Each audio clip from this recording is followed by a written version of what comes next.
Hi, everyone. Welcome to today's webinar, and welcome back to some of you who have attended previously. My name is Janine Robinson, and I'll be moderating the session today. And this session is sponsored by OLG, and we'd like to thank them for their support as we continue presenting the Discovery Series. As most of you know, we've had to go online format given that the Discovery Conference was not able to take place in person. And so we're looking forward to bringing you a series of webinars over the next several weeks, so stay posted. I'd like to introduce my co-presenters today, Laurel and Happy. I will let you introduce yourselves, please. Perfect. My name is Laurel Muller-Lumsden, and I work with the Responsible Gambling Council. I'm the director for the PlaySmart Centre, so I work very closely with Ontario Lottery Gaming to operate their PlaySmart Centres that are located across casinos and charitable and bingo gaming centres across Ontario. Thank you. And I'm Happy Poonian. I am the regional team lead at BCLC at Player Health, responsible for managing and leading a team of GameSense advisors in our land-based casino venues. Thank you both. I'm really happy to be doing this webinar with you. So I'm going to just walk you through what the setup will be today. I'll be moderating, and we'll be going through, we're going to have a couple of opportunities for audience participation. And we're also going to be having some fireside chats. So we're going to have the chance to take advantage of multiple decades of experience among the three of us here related to promoting responsible gambling. So to get some on the ground sort of input into the types of programming and the things that we can consider as land-based venues reopen post-COVID. My background in the field, just personally, is I started out in the field over 20 years ago in treatment and working with people who are affected by problem gambling. And over the 20 plus some years of my career, I've spent a lot of time working with operators, with players, with family members affected by problem gambling, and with industry staff who interact with these customers. And a lot of that has, for me, also sort of parlayed into trying to support policymakers and operators to have the most robust safeguards in place. And I joined RGC 3 years ago, almost now. And at RGC, what we do is we work with all sides involved in gaming operations. So we have been around for over 35 years, and our independence as a nonprofit organization is really important to us. Our primary objective is to prevent problem gambling and reduce its risks. So this is our raison d'etre. This is our guiding principle as we work with all stakeholders. Everyone who has a stake in responsible gambling and preventing problem gambling are people who we communicate with. So we do social marketing campaigns, for example. In the 3 decades of work that we've been in business here, we've been looking at developing prevention programs with very broad-based messaging across Ontario and sometimes in other jurisdictions. We've done specialized programming for these audiences.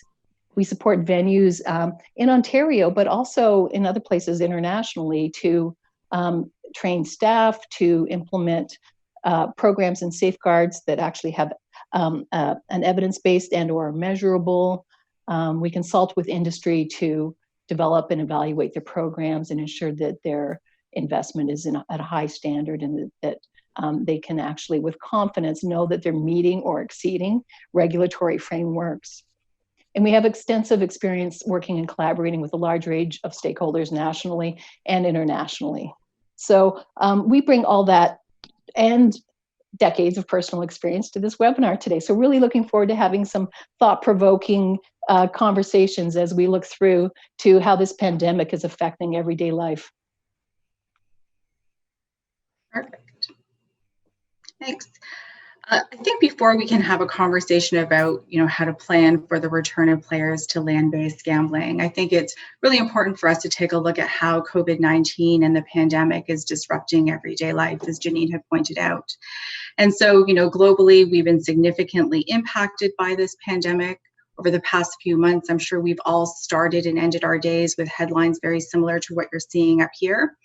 And although the narrative is starting to change, we know that Canadians still have been significantly impacted by the pandemic with increased levels of stress and financial concern.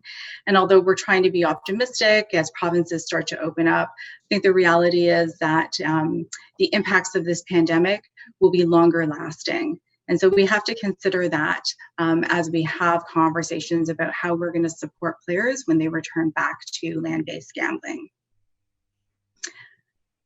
So for today, we're going to take a look and get a pulse check on some current trends, current gambling trends that we're aware of, and how these trends might impact the return of land-based players, the challenges and opportunities for RG, and how on-site resource centers and your existing RG programs can support players and staff as venues start to open up. We are going to have a little bit of opportunity to have Q&A. So you'll see a Q&A box in your, it's somewhere on your screen. And we also are going to do a couple of audience polls just to take your pulse on what you think is coming up. Some of this, what we put in place when venues reopen is going to rely on our best intentions and our best evidence and a really strong hunch. So what are your hunches? Audience poll. What will player behavior look like when land-based gambling reopens to the public? And you get about 20 seconds to answer this, and then we'll take a look and see what you came up with.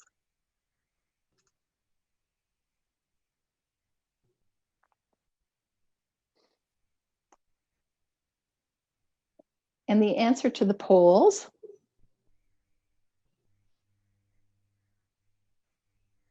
I've lost my feed for multiple reasons. So can anyone summarize the poll results?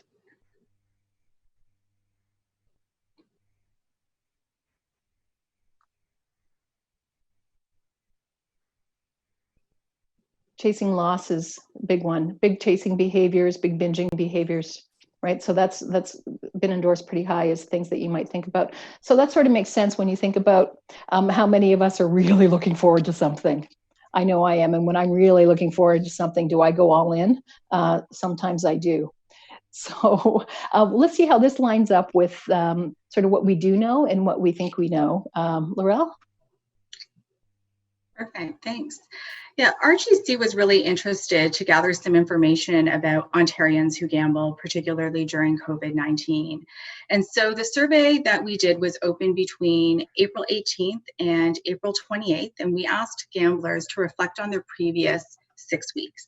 So this would mean that we're collecting data now that reflects gambling behaviors while non-essential businesses were shut down and closed throughout the province, and social distancing measures were increased. So of course, right now we're talking about online gambling, but I think that there's some trends that we can extract from some of the results that we found. So let's take a look. The survey did reveal a clear connection between mental health, financial pressures, and substance use and moderate to high risk gambling. So for example, when we're looking at mental health, we saw that people with severe anxiety and depression were much more likely than other respondents to be high risk of experiencing problems with their gambling.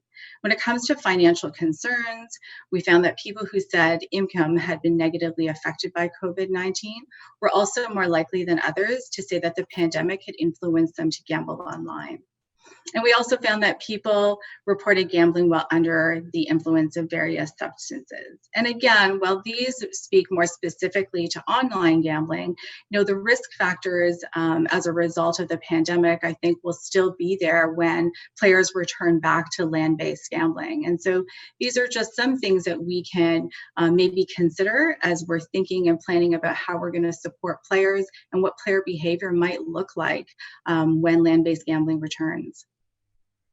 And so if people want to follow up after this, we wanted this to be sort of more on the ground information that you could use in your programming. If you want the sort of evidence, the heavier evidence behind this, please just reach out to us after, and we'll work with you to get you the information that you need. So we're looking at, like, based on some of what we know, and some of what we can extrapolate when the venues reopen, we think there might be many player inquiries and RG conversations that are similar to before the shutdown, but we might need to look at how people have been impacted by the pandemic and the behaviors that Laurel just discussed. So what might be different? So we have two hypothetical scenarios. There are many more we could come up with, but we decided to focus on these around what we might encounter across the player spectrum, the player involvement spectrum. So we're looking at a recreational player here just as one scenario to unpack. So let's call her Cheryl. Cheryl's someone who's coming back to a charitable gaming in Ontario, that's bingo, for those of you, our international colleagues, coming back to a facility that is a regular source of recreation for her. And she's going with some friends, and she's been waiting for things to reopen. And I know we can all relate to waiting for things to reopen, whatever our things are. I personally am dying for restaurants. So not unlike many people, that in this scenario, that this person has encountered some financial stress due to the pandemic. So this, for a recreational player who is like one of our most important audiences when it comes to promoting responsible gambling messaging, what do we need to think about for her? So she might be having new behaviors that she didn't have before. She might have some binging. You guys pointed out binging or chasing behaviors. There might be possibly intoxication. Think about the substance use numbers that we see now that are higher than before. And there might be shifts in her behavior or her mood if she spends more than she can afford. So she may or may not have a problem. That's not what we're doing in our responsible gambling interactions with a player like Cheryl. But we need to know, we just sort of need to know if we know our customers, to know what is typical for them and what is atypical. And acknowledge that recreational players are going to require some targeted, focused interactions and resources in a way that we haven't previously given it to them. So Laurel, thinking about Cheryl, what types of resources do you think would be helpful for her?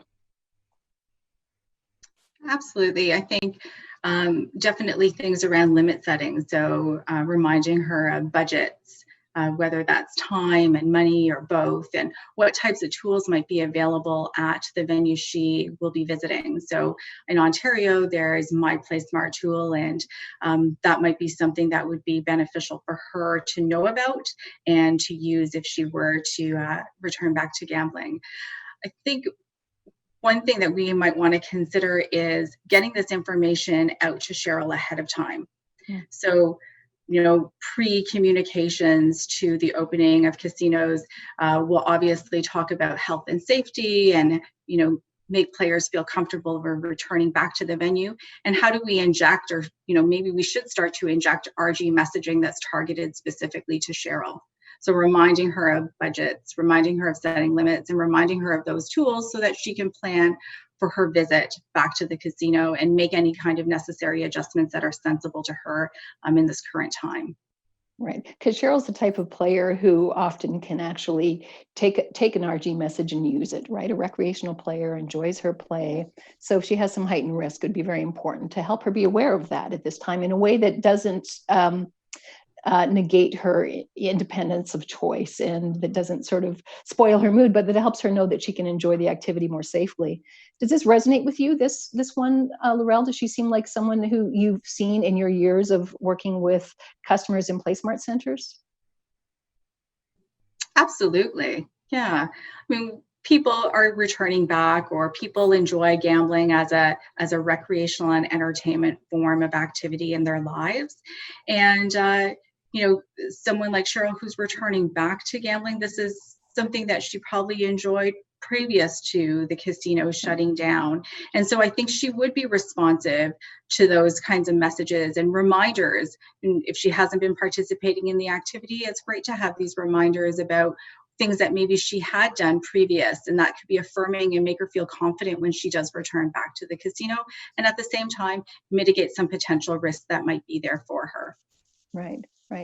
Excellent. So we're going to move down the player spectrum in our next scenario, and we're going to look at a higher risk player. Now, this player might be familiar to some of you, and we're going to call him Doug. And so Doug is someone, he's returning to an EGM facility, and he's somebody who has played for a long time. He plays multiple types of games. He typically plays for extended periods. I think this might be a player that we're all familiar with, that we've seen, both people who are in the treatment end of things, the research community. We're concerned about this player. This player has a special focus for us in terms of the potential harms. And in this case, he might also be uneasy about returning to a public space, but remembering that this is a very sort of regular and important activity to him that has had some flags attended in the past, right? So Doug is somebody that most staff would know. So looking at him, he's someone you were likely to know before the venue closed, and we've seen some of the behaviors in Doug before that we could anticipate might intensify, right? So any of the red flag behaviors that he had historically, we could expect potentially that they will intensify, right? If his mental or physical health has in any way been compromised by this COVID lockdown, and frankly, whose hasn't, we could expect that he's going to have a greater need and be at higher risk. So Happy, I'm gonna ask you some questions about him, about does this scenario resonate with you, first of all, and what do you think we should be thinking about for these high risk players in terms of new approaches to engage them? Yeah, I think it definitely resonates with me quite a bit, and also a lot of the conversations that I've been having with a lot of game sense advisors. That's Doug is the type of player that we kind of talk about, and trying to prepare ourselves for them coming back to the casinos. Because I think, when it comes to players like Doug, one of the best resources that we have for Doug is the game sense advisor themselves, and that ability to connect with players. Because as you mentioned, we probably know this player, we recognize this player on the floor, and game sense advisors have probably spent a lot of time, a lot of effort trying to build relationships and rapport with players like this, so we can have regular conversations with them, and through that connection with the game sense advisor, their game sense advisors can direct them towards other resources, such as the demo slot machines to provide education, resources in the game sense information centers. And then, but all of this has provided new challenges now, trying to connect with players like this, because, as you said, the behaviors have probably intensified, while at the same time, we're trying to respect social distancing. So not only have the game sense advisors worked hard on creating relationships with players, which is already very difficult, now you're introducing a 2-meter distance, masks on their face, and then having to be approachable and try and connect with these players is going to be extremely difficult. And even when we do, if something leads to the conversation of voluntary self-exclusion, and they want to participate in a voluntary self-exclusion, then that also is an issue, because a lot of the voluntary self-exclusion rooms are very small areas where social distancing is almost near impossible. So there's lots of things that we have to consider. And I think one of the best things that we can do is, when the Dougs come back to the casino, is to try and get some early connection with them as early as possible. Right. Yes. And so that could be, as Laurel was saying, something pushed out even before the doors open, giving them messages in ways that resonate. I'm also wondering about, in a situation like Doug, he might be somebody who historically didn't like people waiting for his chair or playing behind him. He might be somebody who was very territorial about his bank of machines that he liked to play. So there might be some increased signs of aggression, perhaps. We don't know. He might be anxious about the virus, as well as anxious about people sort of being around him in his space. So there might be some extra training or awareness about these risk factors for security in a situation like this, as well as sort of the game sense kind of staff. Laurel, I'm going to segue here, because Happy touched on this, social distancing. So we're supposed to stay a hockey stick apart from each other, and it's already hard to talk to players like Doug. Often we've had a chat, and we're using good customer service, and often players like Doug are not enthusiastic about receiving a responsible gambling message. So how do we, and the issue of discretion with customers like him is critical. So how do we have discreet conversations? What are some thoughts around some stuff we can do, how staff can approach customers despite the hockey stick length that we have to be apart from each other? Yeah, Play Smart Center uses their space, and we always welcome players to come back and have a conversation with us. So, if this is a conversation that we're engaging in with Doug on the floor, obviously bringing them back or inviting them back to the Play Smart Center to have that conversation is still something that can be practiced, and we can welcome players back in there to have those conversations. I know that part of our onboarding back process with staff is we're going to give them training and specific training to COVID-19 and certain practices and procedures that they can put in place when they are providing customer service in a time when social distancing is becoming more and more of an issue and something that we have to consider. And I think that'll give them the confidence that they need in order to be able to approach and have conversations and engage with people. You know, our staff are always cognizant of the types of conversations that they're having in public spaces. And so again, being able to provide a private outlet for somebody to have that conversation is something we'd want to offer.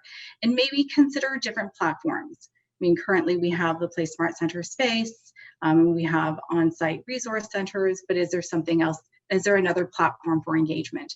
And we know that someone like Doug would benefit from that human engagement, but given the fact that there might be some anxiety with social distancing, are there other platforms we can explore like email or chat or virtual sessions, something to that effect?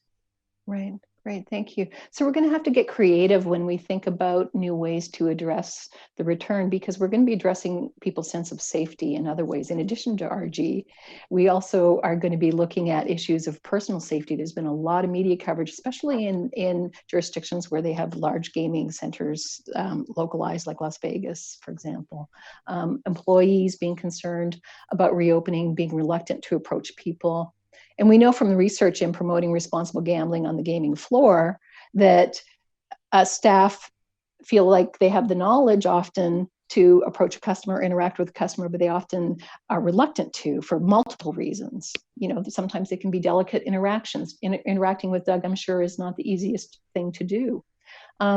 So in this particular time, there's that overlay of uncertainty in the uncertainty of the virus is something that we really need to pay attention to. So people need to feel safe staff need to feel safe in order to do this. So you were talking about training like PlaySmart, game sense, PlayWise type of staff, but also for frontline staff, it's going to be really important for them to feel like they have a sense of safety so that they know that if they interact with a customer, that not only about the RG sense of things, but in terms of the virus, that they are safe. So we're going to have to be thinking about alternative ways and addressing red flags. So how do we prepare the staff when we're unsure what to expect from players, right? So Laurel, I think you touched on it about RG being a part of the return to work plan, right? So I think we need topics like looking at the existing RG program and making sure that there are different touch points and ongoing communications with staff to keep the topics top of mind. And one of the things that I'm just going to put out there is, you know, everyone in the field is aware of this, that people who work in the gaming industry have high exposure to gaming myths and problem gambling cues and behaviors, and they are more likely than the general population to endorse problem gambling beliefs and behaviors. So given that that's true, these same staff are also returning in uncertain times to a venue with all of these attendant concerns, risks, and they might be having some of the behaviors and mental health issues that many of us have been having with substance use, being heavier, gambling online, et cetera. So thinking about ensuring that there's some sort of tie-in to support staff with their own well-being as they return, and how that ties in to promoting responsible gambling, right? So quite simply, it's a false dichotomy, staff and players were similar in terms of risk in the environment. So just thinking about how that informs a return to work plan. So Happy, thinking about new approaches to RG interactions. Just broadly, I know you have some experience with GameSense around trying some new things since the shutdown. Can you talk about that a little? Yeah, so during the time of this shutdown, BCLC has seen a significant increase in calls to the customer support center based in Kamloops. And it's been as high, the call rates have been as high as a 700% increase, compared to before the shutdown of the casinos. And due to this is because there's been also an increased activity in playnow.com, which is our online site. So we've seen a lot of players register and sign up with playnow.com who are now gambling online. And so because of this, such an increase, we had the idea of having game sense advisors get involved and making sure that these game sense advisors are made available to the players. So if any players do need to connect with anyone about game sense advisors about anything related to the games, about any issues that they're going through, and part of that was to kind of train the GSAs in how to take the phone calls and transition what they do on the floor to over the phone, as well as training them up with new technology so they can also interact with players on live chat as well.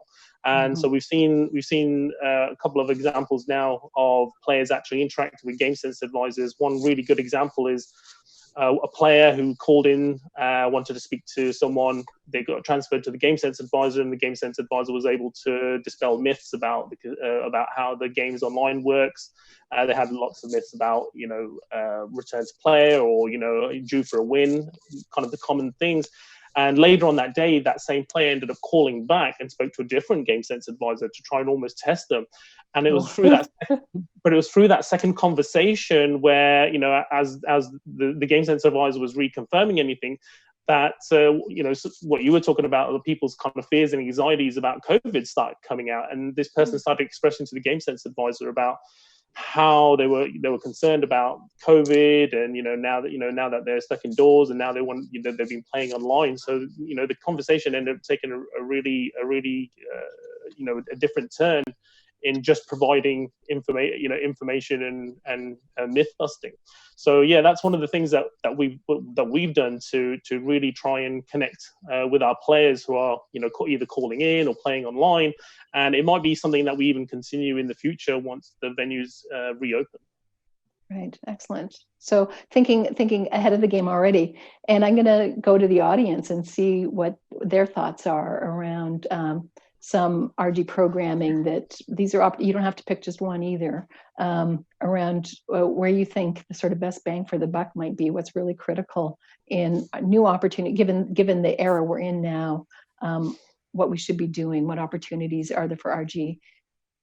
And because I can't see the poll, Malene, if you could just give me the letter of the one that is most highly endorsed, I'll speak to that.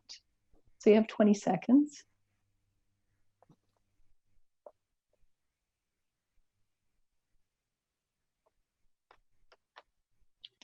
Okay, D was big.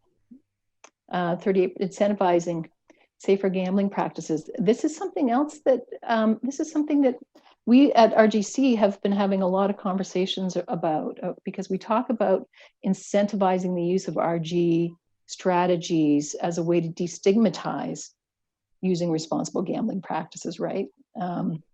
So if you think about, for example, if you use a responsible drinking strategy, like being a designated driver, you might go to an event and somebody might congratulate you and give you you might get free mocktails, or, it's a positive thing using the strategy. And we're still trying to catch up in the era of responsible gambling to incentivizing good behavior and rewarding it.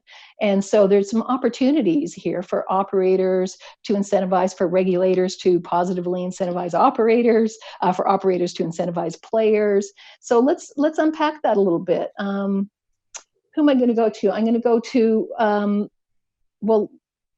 Laurel. We're going to talk about data, but I want to stay on the incentivizing. We'll come back to incentivizing. Sorry, people. We'll come back to that. Laurel, what do you think about some opportunities to use player data to support RG? I think this is a time period right now where businesses are definitely using customer data more than ever and are probably thankful that they have it, right? And I think there's opportunity for the industry to use player data in order to target some messaging to players themselves. Dr. Sasha Stark, in a previous webinar that we held, spoke to pre and post COVID messaging, which I thought was really interesting. And she was speaking to it in the context of online gambling, but I think there's a lot of value in land-based gambling as well. I know that in conversations that I've had with our staff, when players are able to see even just their daily spend report of how much they spent that day or over a period of time, they find that really helpful to see whether or not they've been sticking to their budget. Sometimes that's affirming, but also what adjustments they might be able to make with their behavior to keep within a budget that's sensible to them. And so in light of what's been happening now and how financial concerns are one of the factors and implications due to COVID-19, this idea of notifying players if time and money has increased since COVID restrictions and over that period might be something helpful for some players, bringing it to their front of mind and having some awareness around what their spending behavior was looking like before, what it looks like now, and being able to hopefully act on some changes if they need to. So that's an interesting way to use data, and considering in light of everything that's been going on and some of the risk factors that are associated with the pandemic. Right. And so that's something that's a practice, providing that kind of data to players is practice is very uneven across the world. So it's something that for a player to be able to quantify accurately, this is how much I did spend, how much time, and this is how much I do now, is really very valuable. I know that in this COVID era, I've been looking at my credit cards very carefully to see how much money I'm not spending on restaurants. Right, because I can quantify it now, and I can go, oh, I'm saving X amount of dollars. And so similarly in the gambling landscape, it would be very important, especially if I'm concerned about my finances, to be able to know definitively. We know that self-report and our sense of how much we spend is not the most reliable. Our sense of how much time we do something is not the most reliable. We know this in research. And so to have that hard data that helps us just make good decisions for ourselves based on our own needs and our own budgets, I think that's great. So I'm going to move to the incentivization subject for a second, Happy, and look at how do we positively communicate and incentivize some limit setting. So really this is about limit setting. Right? So in Toronto, for example, here's a sign that we have at our waterfront about do your part to stay apart. And they have three, I don't know if you can see it as three geese.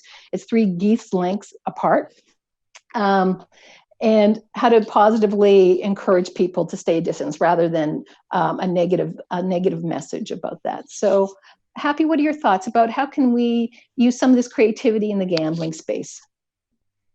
Well, yeah. Well, first of all, I just want to provide an example of what BCLC did to kind of promote limit setting, as that was when we released our pre-commitment tool called Play Planner, and BCLC ran a promotion encouraging the use and the trying of Play Planner for the first 2.5 months that it was introduced, which included a contest for players to be a part of. We also had GSAs actually running a provincial campaign inside the casinos as well, in every single venue in British Columbia, promoting Play Planner and the program, and which also had a contest attached to it. So it was a real chance to have positive conversations with patrons about limit setting and the use of Play Planner as a tool. And I think that's something that has to continue, and it will continue because GSAs continue to promote it in their everyday interactions with players.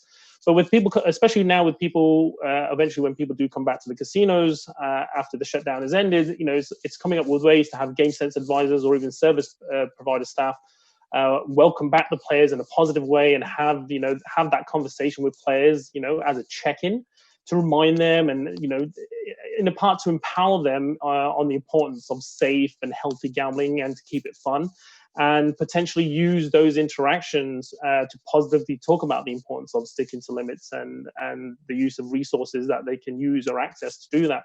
And I think the key part is empowering the player to do so and get them to think about it for themselves, treating everyone like adults. because I feel like for the past 2.5 months, people are sick of being told what to do, stay indoors, social distancing, and I think we have a really cool and unique opportunity where we can actually empower the players and make them think about the gambling. Say, hey, what do you do that makes your gambling safe and fun, and have those kind of positive conversations. But again, it comes to early connection for when players are coming back in the casino. Right. Thank you for that. So a core tenet of promoting responsible gambling is really about informed choice. And you're talking a lot about that, right? Helping people have the best information in the context that fits them in their lives and their ability to make decisions in their own self-interest as adults in an adult activity. So I appreciate what you're saying there about incentivizing. I also want to encourage all of us to really think about what can we try that's maybe not been tried, and maybe it will work and maybe it won't, but what can we try that's new to incentivize players to use the RG tools? And the value of having a sustainable player base who's playing within limits they can afford, they can enjoy, that are safe for them, is a win-win-win. It's a win for operators, it's a win for players, it's a win for the family members of those players, it's a win for public health, it's a win for regulators, it's a win for all of us. So what are some things we can try that we haven't tried? Maybe this will come up in the Q&A section that we're coming up to next. So a couple things that we're just going to sort of, our takeaways are issues related to the new training needs, right? Staff training, play-wise, play-smart, game sense training, alternatives for the self-exclusion conversation. We talked a lot about using digital strategies more and differently. We might also want to think about some of the old tried and true signage. We're seeing signage everywhere now. People didn't like signage in gaming venues 6 months ago, but now they might pay attention to them differently, depending on if we do it creatively, right? And looking at a closer alignment between in the operations themselves between human resources and RG. And what I mean about that ties into the pieces of talking about that your staff are your most valuable resource in promoting responsible gambling, and they need to be tended to in terms of their safety, but also in terms of their own gambling for some. And the resources that are available for them to feel secure, confident, supported, and equipped as they go about doing their jobs. And then just a reminder that the personal protective, talking about all the personal protective elements is really important to help employee comfort and confidence in interacting with customers around RG, but it's not in and of itself RG, right? So we are looking for the first time at these two things together. They're equally important, right? They're equally critical to safety, but they're not synonymous. So just to think about tying in RG messaging to the PPE messaging. And this again is where we put our creative thinking caps on. So we have some questions from the audience, and let me just take a couple here. Someone is asking if we have information on the Play Planner program and if we can share that after the webinar. So Happy, I'll turn that over to you in a second. And then I also want to see if anyone wants to respond to this comment, which was, I was really surprised that self-assessment was the lowest on the opportunities pool. Any insights as to why? So Happy, if you can speak to the Play Planner program a little bit more and how people can access that information, and then we'll take a look at the self-assessment question. Yeah, I think the best place for people to get information about the Play Planner program would be on the website, which is bclc.com. If you navigate through that, there's lots of information there about Play Planner and how the tool works. Okay, so they can just reach out after this? Yep, for sure, yeah. Yeah. Laurel, in Ontario, are there any resources that are similar that you think that people should be thinking about accessing? In addition, there's obviously the RGC website. Is there a Play Smart website or other places people can go? Absolutely. PlaySmart.ca has a huge resource of information for players that range from, understanding how games and gambling work to where to get help if you need it. And so that has a wealth of information. In addition to that, PlaySmart has some great videos, online on their YouTube channel that has some valuable information for players so that they understand how the games work. They can be realistic about their play when they do come back to the casino. And we also have the My Play Smart tool in some venues as well, which is that pre-commitment tool that we spoke about throughout the webinar. Right, the that pre-commitment. players can sign up for as well. Excellent. I personally love the pre-commitment myself. I wish we had it for restaurants. I wish I could pre-commit 2 courses, 2 glasses of wine. I'm done. I'm out. That's your limit. That's my limit. And something goes off to tell me that, remind me, that was what your intention was when you came in here. So we have another question, and then if I'm going to encourage people, we still have 5 minutes. So if there's another question after this, if you type your thoughts into the Q&A box, we'll answer it. Does anyone want to tackle the one about any insights as to why the self-assessment quiz was such a low priority? If not, I can. Okay, I will. Here's my answer to that, because I think often self-awareness, while part of behavior change, is not in and of itself a strategy.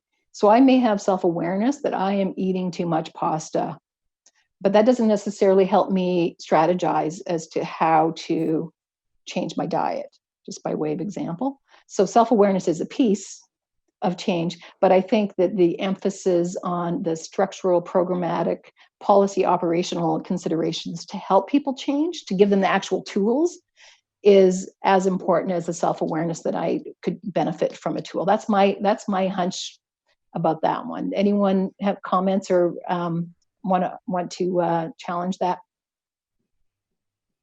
Okay, not so to challenge, completely agree with. I said not to challenge, but to completely agree with your assessment there. And I do think that there's a lot of value in creating that level of awareness for people, so that they understand kind of what their gambling behavior is, and potentially, what risks are there. But it could also be affirming if there are little to no risks for an individual, and they can continue to keep participating in the activity in a way that's sensible for them and positive, and creating a positive experience as well.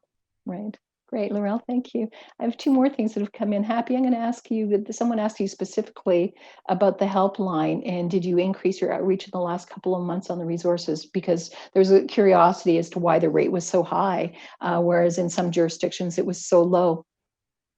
Can you offer us any insights into how you did that? How Yes. it can be successful? Yeah, so I think one of the main reasons why the rate became so high was first of all the increase in activity on our online gaming platform, because with all the casinos closing and we have lots of new players coming on there that want information.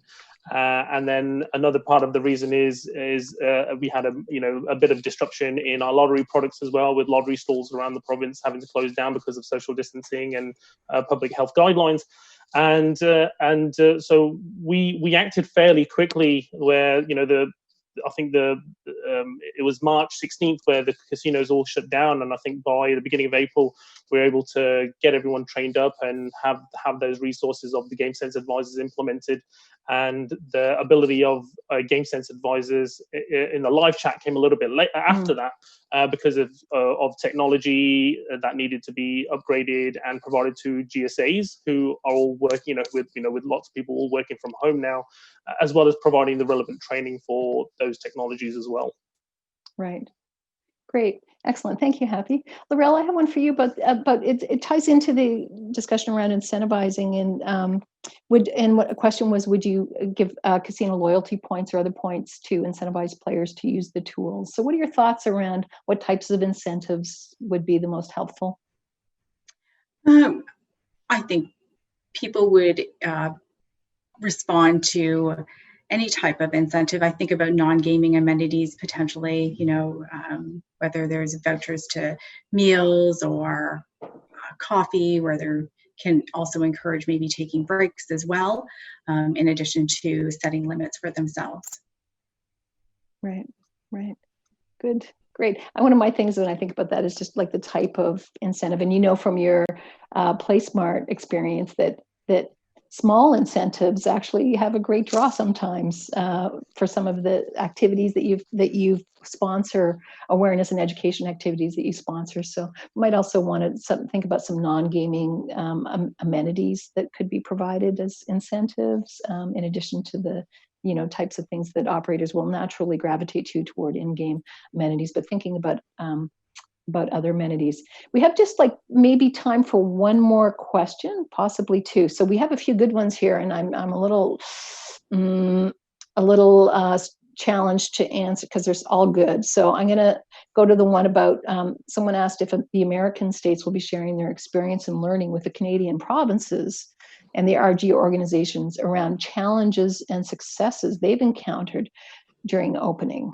So we don't know the answer to that because we're the Canadian provinces right here. But I know that we're following the news very carefully around the reopening, and we're looking at, right now we're looking in Canada at Canadian data on mental health, addictions, gambling activities during the time of COVID to try to anticipate more accurately in all of the jurisdictions across the country what types of things we might be expecting.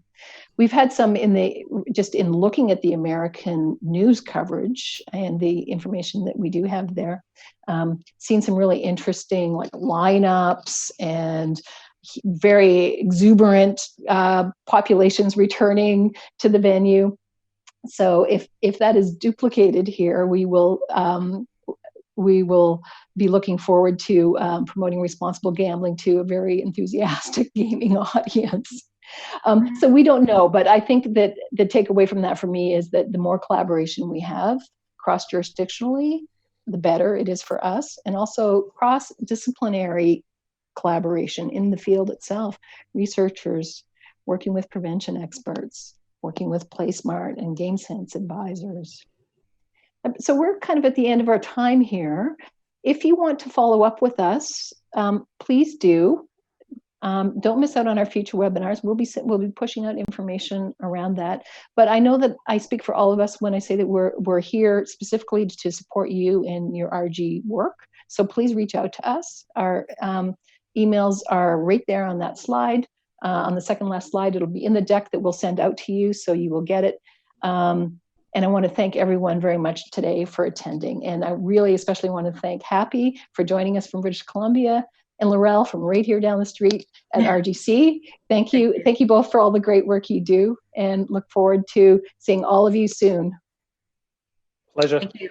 Take care.